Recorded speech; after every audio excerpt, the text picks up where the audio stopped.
Viewers আসসালামু আলাইকুম। আমি মোহাম্মদ খালিদ হোসেন বলছি সাভার গান্ধারিয়া থেকে। সাভার গান্ধারিয়ায় আমাদের এই প্রজেক্টের নাম হচ্ছে একতা ল্যান্ড ডেভেলপমেন্ট। আর এই একতা ল্যান্ড ডেভেলপমেন্ট নামটা দেওয়ার উদ্দেশ্য হচ্ছে এখানে যত ল্যান্ড মালিক আছে তাদের সবাইকে মিলে নিয়ে আমরা এই হাউজিংয়ের আদলে এই প্রজেক্টটা তৈরি করেছি। এই জন্য এটার নাম দিয়েছি একতা ল্যান্ড ডেভেলপমেন্ট। তো এই একতা ল্যান্ড ডেভেলপমেন্টটা আসলে মানে কোন জায়গাটাতে, সেটা হচ্ছে ঢাকা আরিচা হাইওয়ের পাশে যে আপনার আলম হাউজিং আছে, সুগন্ধা হাউজিং, যা সেই সুগন্ধা হাউজিংয়ের একদম পিছনে এবং মেট্রো রেলের হেমায়তপুর মেট্রো রেলের পিছন সাইডটাতে। তো এইখানে আজকে যেহেতু এখন ঈদ চলে আসছে, তো এই ঈদ উপলক্ষে আমরা কিছু প্লট ছাড়বো চিন্তা করতেছি। এইগুলো হচ্ছে স্পেশাল ঈদ অফার থাকে, তা যেই দাম বলি এখান থেকে আমরা একটু বেশি করে ডিসকাউন্ট দিয়ে দিই, কারণ ঈদ অফারে একটু ছাড় হয়, কারণ কোম্পানির অনেক টাকা পয়সার নিড থাকে, সেই কারণে অনেক সময় ইয়ে থাকে।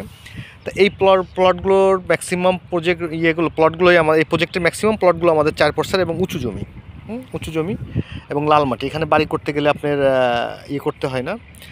আর এই প্রজেক্টটা হচ্ছে আমি দেখাই, এই হচ্ছে আপনার আলম হাউজিং, এই হচ্ছে আলম হাউজিং। এই আলম হাউজিংয়ের বিল্ডিংগুলো এই যে, আর একদম আলম হাউজিংয়ের বিল্ডিংয়ের পিছনে, ঠিক আছে। আর এই হচ্ছে মেট্রো রেলটা, এই যে মেট্রো রেলের ক্রেনগুলো দেখা যাচ্ছে, এই হচ্ছে মেট্রো রেলগুলো তৈরি কাজ চলতেছে। তাই এই হচ্ছে প্রজেক্টের মানে লোকেশন। এবং ঢাকা থেকে যারা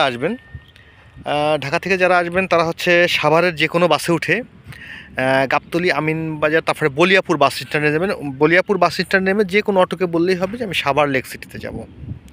হ্যাঁ, সাভার লেক সিটিতে যাব বললেই নিয়ে চলে আসবে আমাদের এই প্রজেক্টের ভিতরেই। সবসময় আমরা থাকি শুক্র শনিবারে, সাধারণত বলা লাগে না, আপনি আসলেই আমাকে পাবেন। আর অফিস ডেতে একটু বলতে হয়, কারণ হচ্ছে অনেক সময় দেখা যায় আমরা রেজিস্ট্রির কাজে বাইরে থাকি, তারপরে বিভিন্ন কাজে বাইরে থাকতে হয়, তখন দেখা যায় যে আপনি পাবেন না, বা এই জন্য একটু করলে আসলে ভালো হয়। দেখা গেল আপনি রাস্তা দিয়ে যে গাছগাছালি দেখতে দেখতে আসলেন, এখানে এসে সেই জমি আর গাছগাছালি দেখলেন, বাট কী দেখলেন বুঝলেন না। এই কারণেই আছে একটু বলি যে ফোন করে আসেন। তবে তারপরেও যদি এসেই পড়েন তারপর দেখানোর ব্যবস্থা আছে। তো এই হচ্ছে আমাদের এই রোডের আদলে, এটা হচ্ছে আমাদের 40 ফিট অ্যাভিনিউ রোড। এখান থেকে শাখা রোডগুলো বের হয়ে গেছে, 20 ফিট রোড বের হয়ে গেছে, অ্যাভিনিউ রোড। তো এই রোডের আদলে একটা প্লট তৈরি করতেছি। এটা হচ্ছে আপনার 40 ফিট এবং 20 ফিটের, এখান থেকে 20 ফিট রাস্তা চলে যাচ্ছে, এই যে দুইটা পিলার দেখা যাচ্ছে, জাস্ট এই দুটোর মিডিলটা আছে রাস্তা। আর এই হচ্ছে 40 ফিট। তো এই 40 ফিট আর আদলে এখানে হচ্ছে আপনার একটা কর্নার প্লট আছে। তো এই কর্নার প্লটটাও আমরা চেয়েছি 6 লক্ষ টাকা করে চাচ্ছি।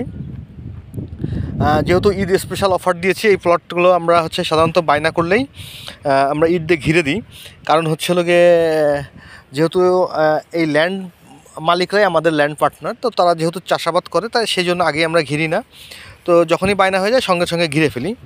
তো আসলে এই জমির দামগুলো এরকমই হয়, যারা ঢাকার এই সাভার এরিয়া, রানীগঞ্জ এরিয়াতে যে জমিগুলো আপনারা কেনেন সাধারণত কেনেন, সেই জমিগুলো দেখা যায় যে আপনার আমার অন্য জায়গাতেও যে অভিজ্ঞতাগুলো আছে, দেখা যায় একটা জমির দাম হচ্ছে 3 লক্ষ টাকা শতাংশ। আর সেইটা এত নিচু জমি থাকে যে সেটা বালি ভরতে লাগে আরও 3 লক্ষ টাকা। দাম হয়ে গেল 6 লক্ষ টাকা, 25% রাস্তার জন্য ছেড়ে দিতে হয়, দাম পড়ে গেল 8 লাখ 9 লাখ টাকা করে। তারপরেও সেটা গর্ত এবং সেখানে পাইলিং করার প্রয়োজন হয়। এই হচ্ছে একটা প্লাট, আর ওই ওয়ালের কোনা আর ওই, তো যেটা বলতেছিলাম, তো এই কারণে হচ্ছে আপনার জমির দাম পড়ে যায় 8 লাখ 9 লাখ, কিন্তু আপনার তারপরে পাইলিং করতে হয়। আর আমরা সমস্ত রাস্তাঘাট ছেড়ে এত মোটা রাস্তা দিয়ে আমরা এই জমিগুলো চাচ্ছি 6 লক্ষ টাকা করে শতাংশ। এখানে জমির পরিমাণ আছে 6 শতাংশ, 4 পর্সার জমি। হ্যাঁ, 4 পর্সার জমি, খাজনা খারিজ সব কমপ্লিট করেই আমরা রাখি। আর রেজিস্ট্রি আসলে এখন খাজনা খারিজ এগুলো আপডেট না করলে এখন রেজিস্ট্রি হয়ও না। তো যাই হোক, এই জন্যই আর কি বলা। তো যারা এই জমিগুলো নিতে চান তারা আমাদের সাথে যোগাযোগ করবেন। এগুলো হচ্ছে আপনার 6 লক্ষ টাকা শতাংশ দাম চাচ্ছি। এটার দামাদামি করার সুযোগ আছে। কর্নার প্লট, এই কুরবানিদের আগে বায়না করতে হবে, বায়না করলেই আমরা আপনাকে স্পেশাল একটা ছাড় দিয়ে দেবো। ধন্যবাদ, ভালো থাকবেন।